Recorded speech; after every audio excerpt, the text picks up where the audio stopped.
Diyon, no? So, ano ba ngayon?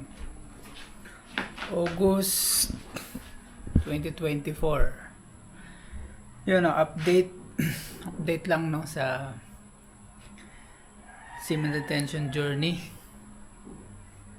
Yung huling update ko is nung June pa eh. So, dumaan yung July. Tsaka ito August. September 1 na pala ngayon. So, yun. Nung July, anong nangyari? Okay naman yung July, no? I mean, hindi pala okay kasi nagkaroon ako ng wet dreams isang beses. Tapos, yun, nakaligtas na ako doon. Tapos, pagdating na itong August, mga kalagitnaan ng August, talagang matindi yung nangyari sa akin. Nandun ako sa, nagwo-work ako sa office. Ayun, malala, no? Talagang nahulog na ako sa tukso. Yun, parang ang hirap bumangon kaagad. Halos isang linggo ata akong talagang defeated, no? Pero yun, kahit pa paano na nalampasan ko na. So, talo nung August, complete defeat yung nangyari sa akin sa semen retention. So ngayong September, i-goal ko na ma-finish ko to, no, ng clear. Kasi dito na rin ako sa bahay nagwo-work.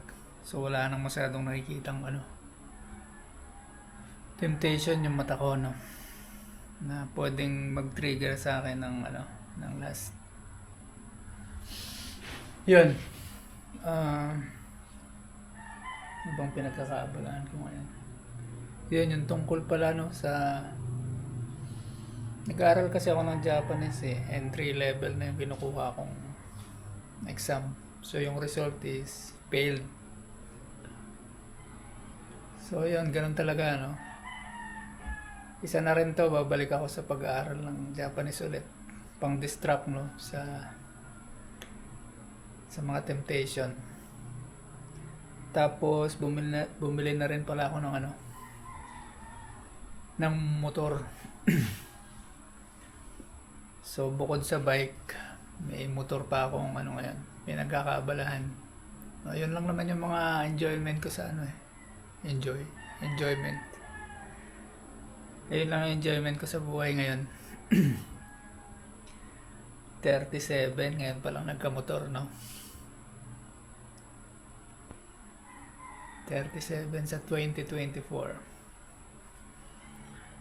Newbie sa pagmamotor. So, ayun na lang. Tapos na yung update sa semen retention. So, bangon ulit. No? Ganun pa ulit-ulit lang eh. Mabibuild up. Madadapa na naman. So, ko alam kung ganun talaga, no? Parang gusto ko rin kasi humaba yung build up ko eh. Kahit 1 taon sana na semen retention, no? Walang release. Yun, mangarap na lang siguro. So unti-untiin ko na lang ulit. 1 month, 1 week, 1 month, no? Yun na yung update sa semen retention journey. Tangkita na yung kwarto ko. Bye.